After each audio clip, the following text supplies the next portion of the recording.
Hello everyone, welcome to Viti Pathshala. So in this class we would be going to study about the 12th class economics.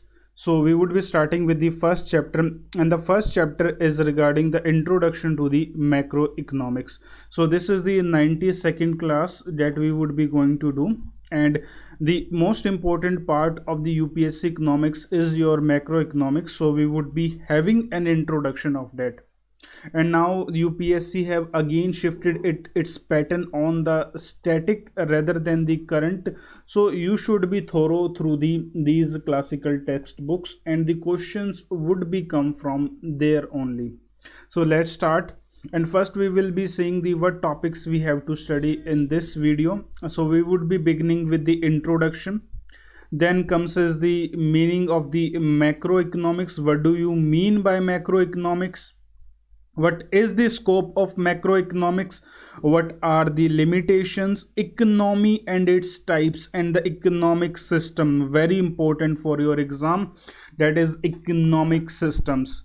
Concepts of the macroeconomics, circular flow of income. Now this topic, last topic, that is the circular flow of income, this is also important for your exam point of view. So let's start. Now who is the father of the economics? Adam Smith is known as the father of the economics. So let's have an introduction to the subject.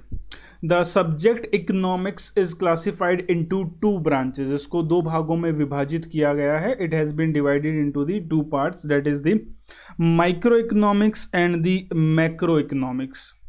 Now Ragnar Frisch, he is a Norwegian economist and the co-recipient of the first Nobel Prize in Economic Sciences.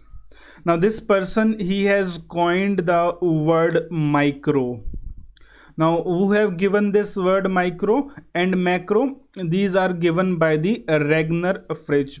Now you should not remember the name of the person, but you should know that the first person who get the Nobel in the economic sciences gave the word micro and the macro, and what these word mean.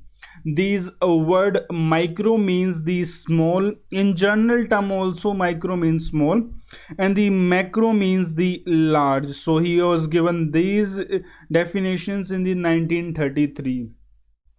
Now macroeconomics in its modern form, it began with the John Maynard Keynes. Now this name is very important in the economics, and you will hear this name several times. So this person, John Maynard Keynes, in his book, what was the name of his book? The name of his book was the General Theory of Employment, Interest and the Money.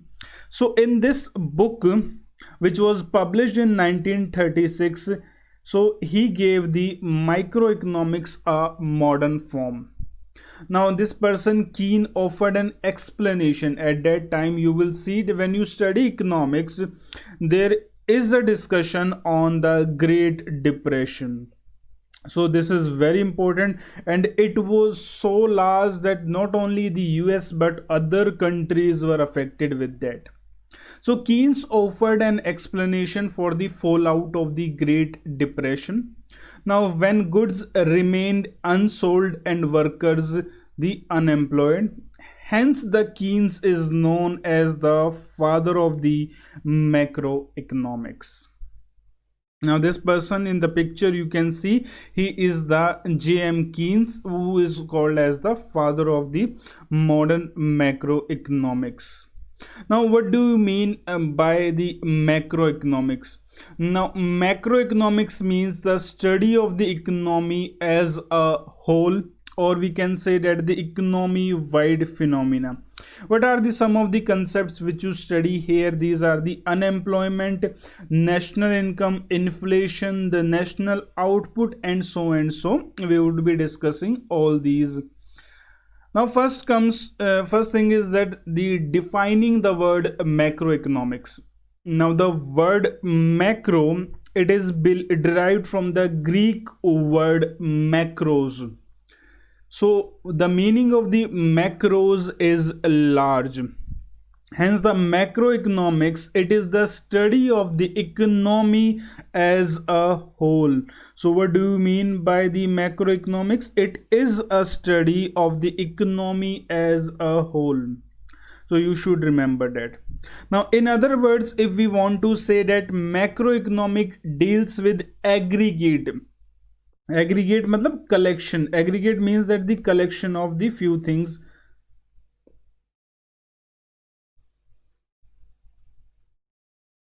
such as national income, then comes as your the employment and output. Now macroeconomics is also known as income theory. So remember that the other word is that the income theory.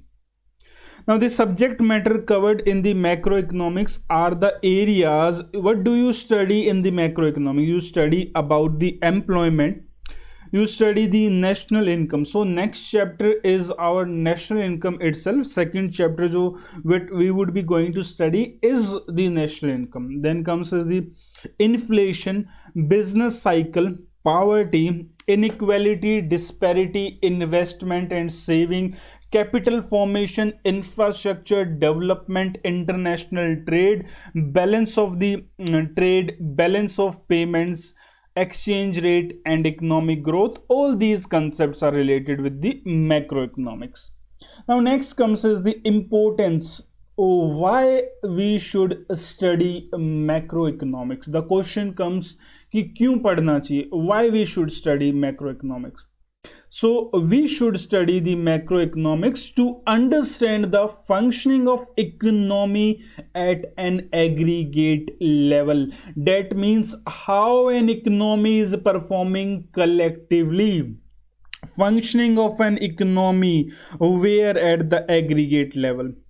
Now we should study to evolve suitable strategy. So we should form the strategy. Why we should form the strategy? We should form the strategies to solve the basic problems prevailing in our economy. So there may be inflation, there may be deflation, there may be stagflation. So these words I would be explaining you later.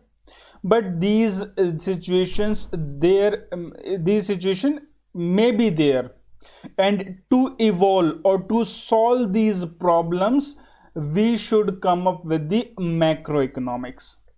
Now understanding the future problems, not only today, what can happen tomorrow, that is the anticipate. The word is used is anticipate.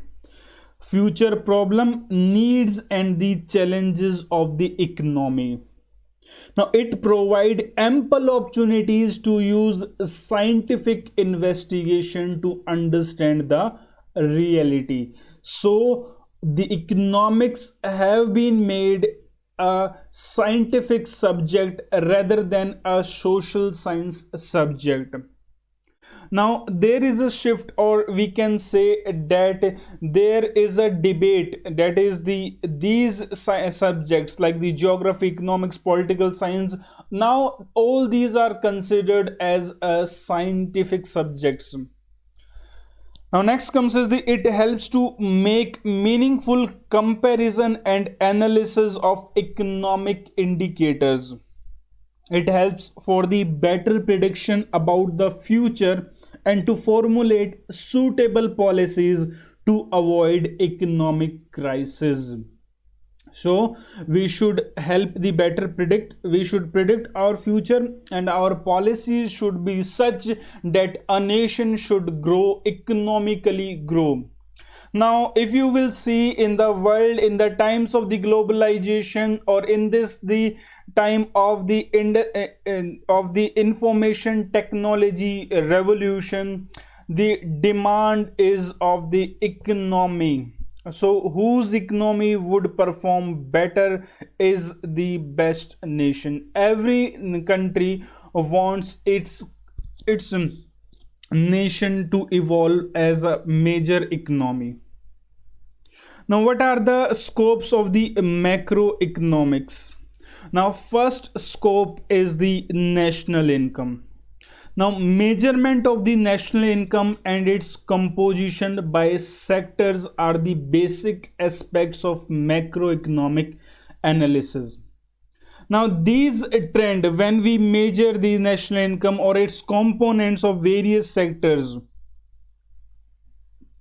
the trends in the national income and its composition provide a long-term understanding of growth process of an economy, how a country is performing. So that can be found out, or that we can find out that a country's growth is in which direction. Next come is the inflation. Second is inflation. Now, what do you mean by inflation? A short while before I gave you these words: inflation, deflation, stagflation.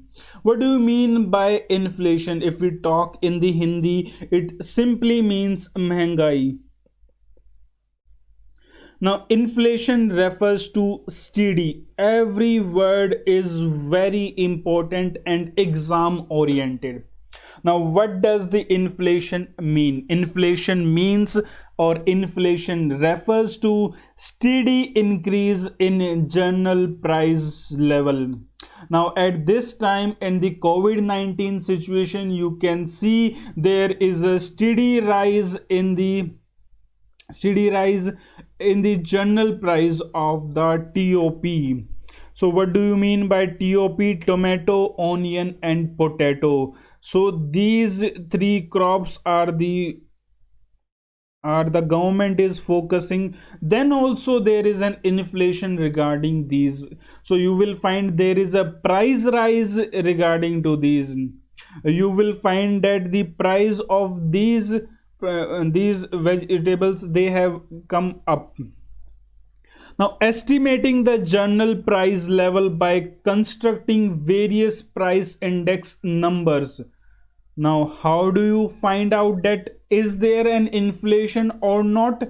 So there are the some price indexes, and that we would be studying in coming chapters. So these are very important, and a question was there in the exam also. So WPI and CPI, that is the wholesale price index and consumer price index, they are needed. The third is the business cycle. Almost all economies, they face the problem of business fluctuations. It may be at the highest point sometime, or it may be at the lowest time. So that is the business fluctuation and business cycle. This cyclical movement, that is the boom, recession, depression and the recovery in the economy, needs to carefully studied based on an aggregate economic variable. For example, if we consider the COVID-19, so there are researches going on that how it spreads. It is the airborne or not, it is animal borne or not, so how it spread from one person to the other.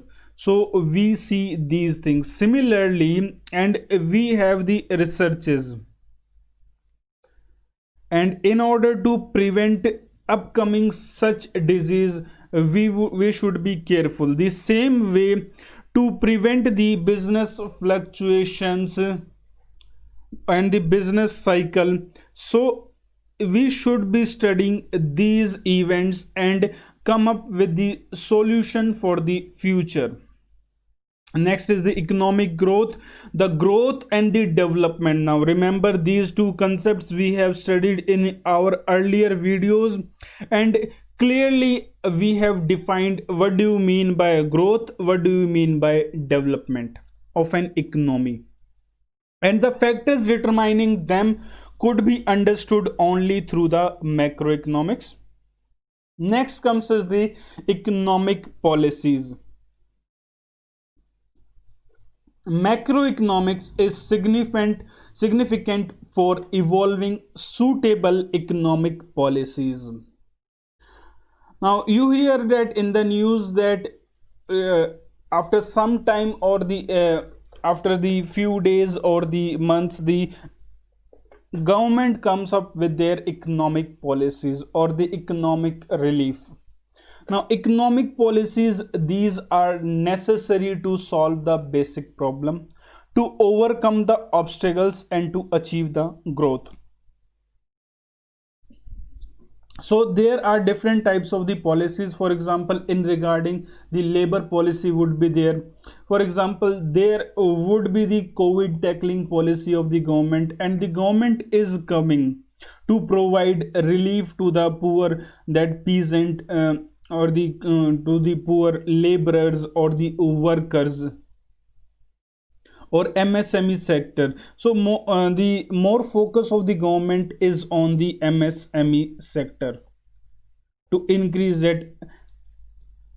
Now next comes is the limitation. Now what are the limitations of the macroeconomics? So the limitations are that there is a danger of excessive generalization of the economy. So we can generalize the things and we may get the wrong, we may be wrong. Now it assumes the homogeneity among the individual units. Now there is a fallacy of composition. Now for example, now what is good for an individual need not be good for a nation. जो एक व्यक्ति के लिए सही है, it may not be good for a nation, and what is good for a country is not good for another country. For example, what is good for USA, it may or may not be good for the India, because the both the countries, they differ. Their economy differ, their people differ, their demography differ, or we can their geography differ, their culture differ. So the economy is also dependent on the culture, history, or the political situation, geography. These things may also be taken into care. Many non-economic factors, they determine the economic activities, but they do not find place in the usual macroeconomic books. Now economy and its types, we would be studying these flow chart, we would be studying a short while after. So remember, the term economy has been defined by A.J. Brown. Now A.J. Brown, he has defined this word as, or this term as, the a system by which people earn their living. Now in the layman language also, if you will ask a person what he mean by the economy, he will say that a person who is earning a money is, that is the economy.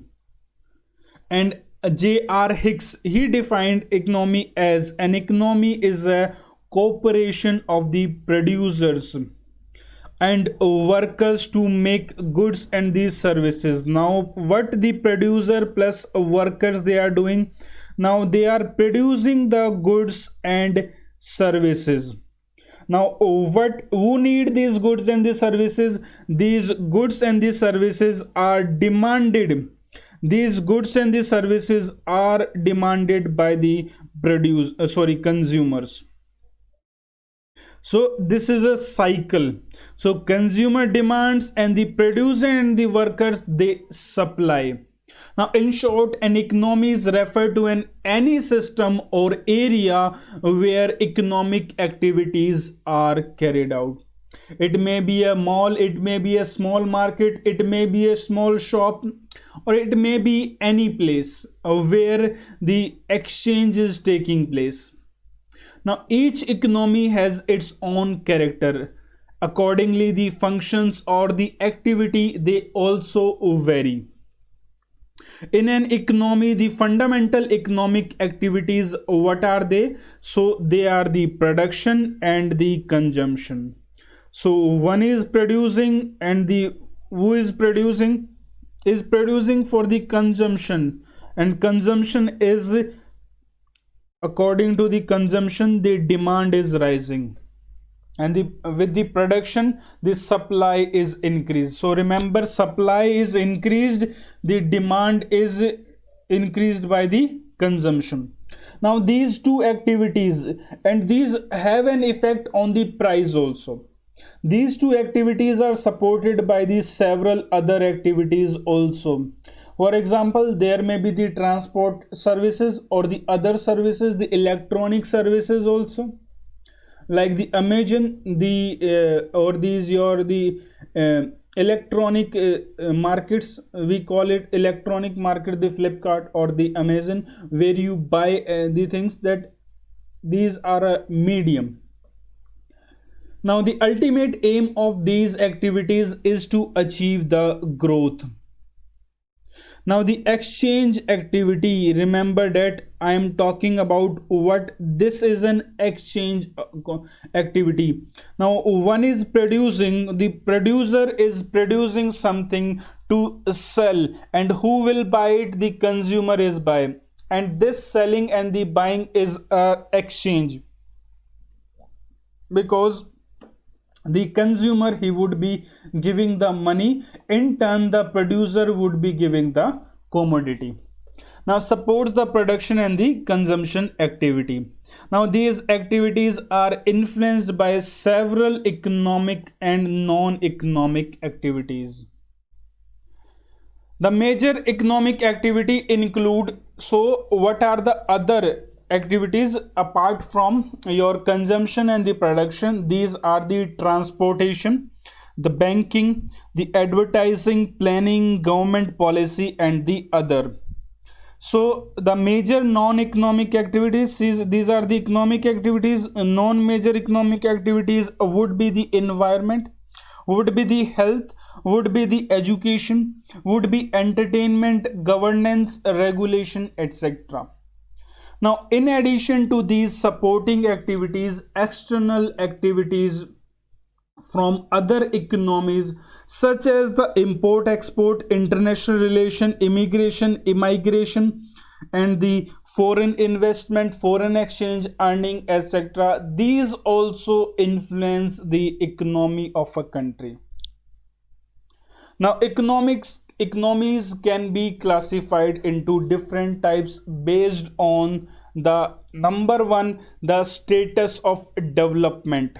Now, is it a developed country or it is a underdeveloped country? So we should classify, and the economies are classified. For example, USA and the other economies of the Europe, they are considered as the developed economies. Now how we classify? Where the industrial revolution has taken place, these countries are classified as the developed. Now there are these some underdeveloped and there are these some underdeveloping. India is a developing economy. Remember that India comes under the developing economy. Whereas if we talk about the Pakistan and the South African countries, or the African, not the South African, African countries, they come under the underdeveloped countries. Now next comes is this system of the activities. So economy can be a capitalist economy, a economy can be a socialistic economy, an economy can be a mixed.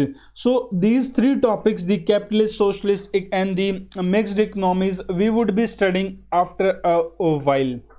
Now next comes is the scale of activity. It may be small economy, or the small activities are taking place, or the large economy like the economy of the US.